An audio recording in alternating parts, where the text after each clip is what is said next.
கோயங்காவின் விபாசனா. வலுவான தியானம். பலவீனமான கோட்பாடு.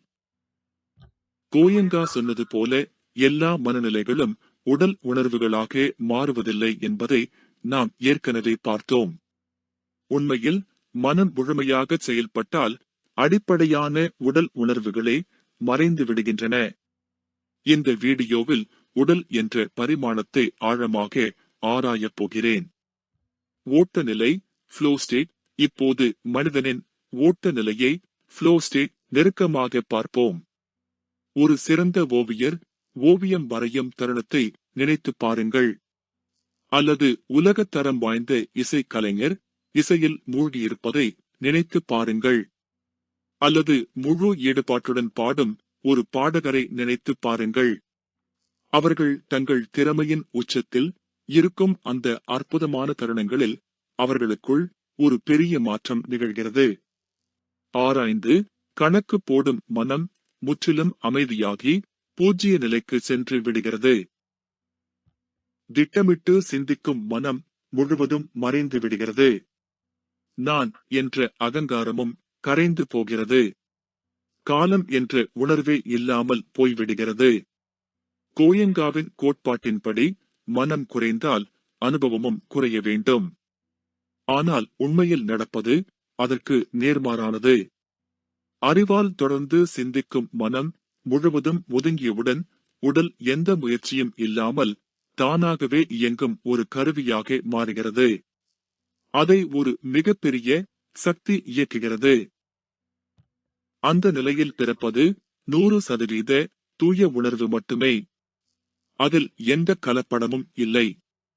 அப்போது கலைஞர் எண்ணங்களால் அல்ல, விழிப்புணர்வால் இயங்கும் ஒரு பரந்த உணர்வு வெளியாக மாறுகிறார். புகழ்பெற்ற பாடலாசிரியர் வாய் ஹார்பர் இதை மிக அழகாக சொன்னார். சொற்கள் ஒரு எண்ணத்தை உருவாக்குகின்றன, இசை ஒரு உணர்வை உருவாக்குகிறது.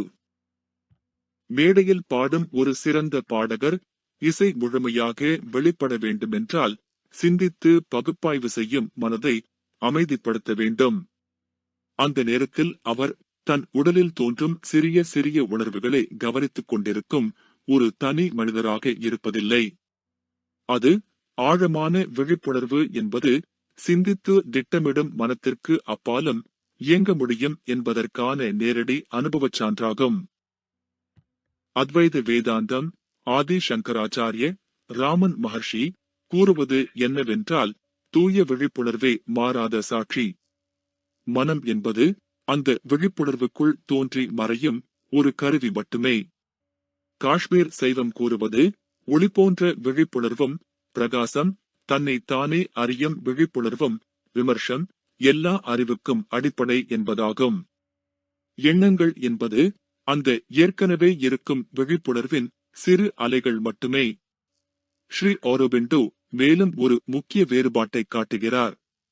மேல்மட்ட மனத்திற்கும் அதைவிட ஆழமான மற்றும் பரந்த உள்ளுணர்வுக்கும் வித்தியாசம் உள்ளது என்கிறார். நம் உள்ளுணர்வும் திடீர் ஞானமும் சாதாரண சிந்தனைக்கு முன்பே இருக்கும் அந்த ஆழமான விழிப்புணர்விலிருந்தே எழுகின்றன என்று விளக்குகிறார். யோகம் பதஞ்சலி கூறுவதன்படி சித்தத்தில் ஆழ்மன பதிவுகள், வாசனைகள் உள்ளன. சித்தம் முழுமையாக அமைதியான போது புருஷன் என்ற தூய விழிப்புணர்வு வெளிப்படுகிறது.